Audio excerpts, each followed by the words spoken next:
नमस्कार आप सभी को। आज का जो व्लॉग है हमारा वो है एशिया के ऊपर कि अब आने वाले समय में क्या हो रहा है और क्या हो सकता है, उसके बारे में हम थोड़ी सी चर्चा करेंगे।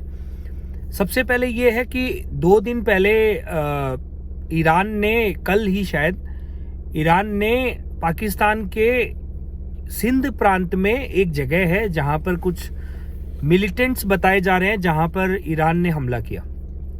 आजकल सब जानते हैं कि सर्जिकल स्ट्राइक्स होती हैं और अपने ही कंट्री से वहीं से हमला करते हैं और लेज़र के थ्रू या फिर डिवाइसेस के थ्रू हमला करके उस जगह को पूरा उड़ा दिया जाता है। उसको सर्जिकल स्ट्राइक का नाम देते हैं। नंबर 2 है कि जब ये हुआ तो ईरान ने ये बोला कि भाई हमने कुछ आतंकवादी थे जो हमारे देश में आकर हमारे देश में कुछ उपद्रव या कुछ कर रहे थे, जिनकी वजह से हमने वहां पर ये हमला किया और कुछ लोग मारे गए, ऐसा कुछ है। लेकिन कितने लोग मारे गए ये नहीं पता। लेकिन जो पाकिस्तान का कहना है कि कुछ बच्चे मारे गए, मतलब उसने थोड़ा सा, पाकिस्तान ने इमोशनल इसमें खेला। अब क्या हुआ कि जैसे ही ये हुआ तो पाकिस्तान ने एक और बात बोली कि हम लोग ईरान के साथ अराउंड 900 किलोमीटर की एक उनकी सीमा है जो पाकिस्तान के साथ लगती है ईरान की, और हम लोग टॉकिंग टर्म्स में थे, तो हमला ना करके शायद कोई और तरीका भी अपनाया जा सकता था इस काम के लिए।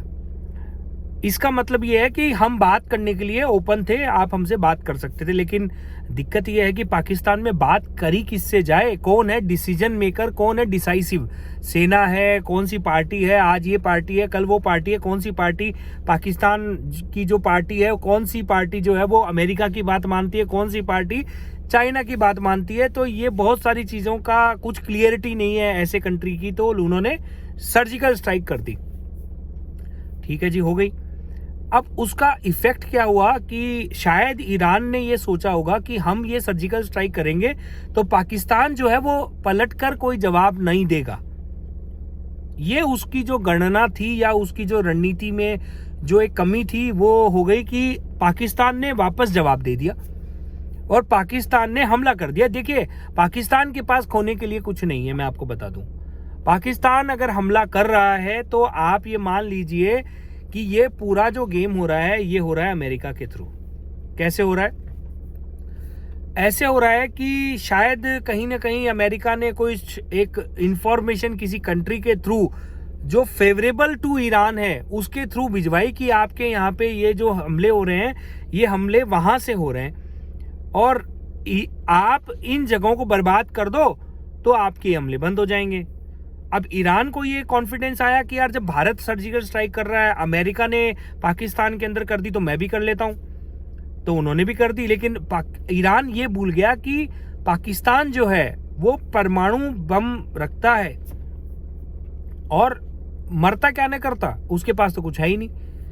अब इधर से जैसे ईरान ने अटैक किया, अब अमेरिका ने पीछे से बैकअप करके बोला भाई अच्छा आपके ऊपर अटैक हो गया, अच्छा तो कोई बात नहीं, आपके भी कुछ आतंकवादी हैं जो इस एरिया में रहते हैं ईरान के, आप भी कर दीजिए सर्जिकल स्ट्राइक। दोनों तरफ सर्जिकल स्ट्राइक हो गई, दोनों तरफ झगड़ा करवा दिया। दोस्तों मैं आपको बताऊं, इसके अंदर रिस्क है, आने वाला समय जो है वो वर्ल्ड वार का हो सकता है।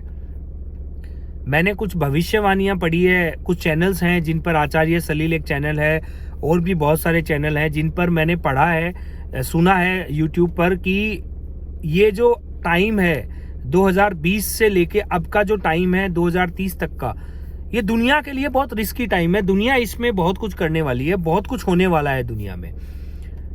अब अमेरिका ने ये किया क्यों? ये क्यों किया अमेरिका ने? देखिए, जब अमेरिका ने सैंक्शंस लगाए ईरान के ऊपर तो बहुत सारे कंट्रीज ने ईरान से दूरी बना ली, लेकिन चाइना ने नहीं बनाई।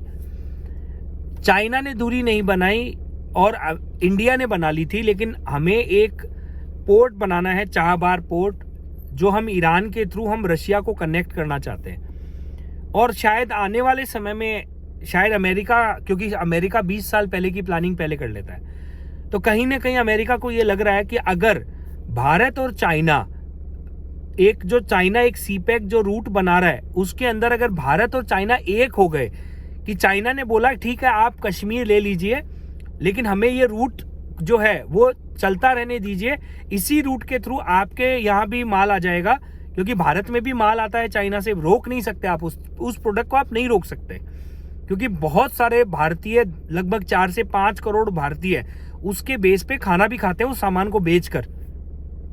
तो अमेरिका का कहीं यह आकलन तो नहीं है कि आप कश्मीर ले लीजिए भारत और आप इस रूट को ओपन कर दीजिए तो आपके यहाँ भी सामान सस्ता आना शुरू हो जाएगा। अभी सी और एयर से आ रहा है और यहाँ से हम आपको एक्सेस दे देंगे, और आप ईरान वाला जो आप रूट बनाने जा रहे हैं, जो आप रशिया तक बनाने जा रहे हैं, उसमें कहीं ना कहीं आगे आने वाले समय में हम शेयर कर लेंगे।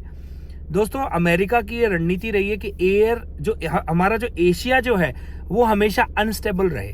उन्होंने क्या किया, उन्होंने कभी पाकिस्तान को पैसा दिया, पाकिस्तान से उन्होंने पूरी दुनिया में अलग अलग जगह आतंकवाद की घटनाएं करवाई, आतंक और किया।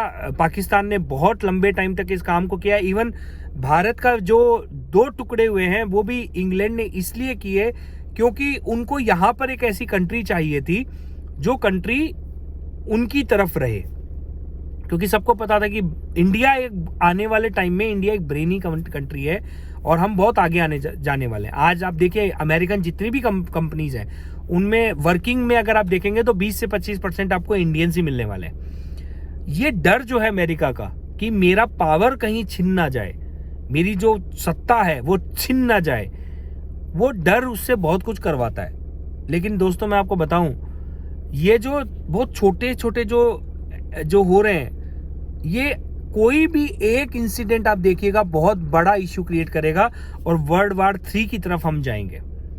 मैं आप सभी से निवेदन करूंगा, अच्छे से प्रार्थना करें कि ये छोटी छोटी जो घटनाएं हो रही हैं, इन घटनाओं से वर्ल्ड वॉर 3 ना बने, क्योंकि अगर वो बना तो दुनिया का बचना बहुत मुश्किल होगा। क्योंकि अगर आप वर्ल्ड वॉर 1 और वर्ल्ड वॉर 2 को ढंग से स्टडी करेंगे, पढ़ेंगे, तो आपको पता चलेगा कि लाखों नहीं करोड़ों लोग मरे हैं उसमें, कितनी सिटीज बर्बाद हुई हैं, कितना लोहा, कितना बारूद इन्होंने बहाया है, कितना कुछ इन्होंने किया है।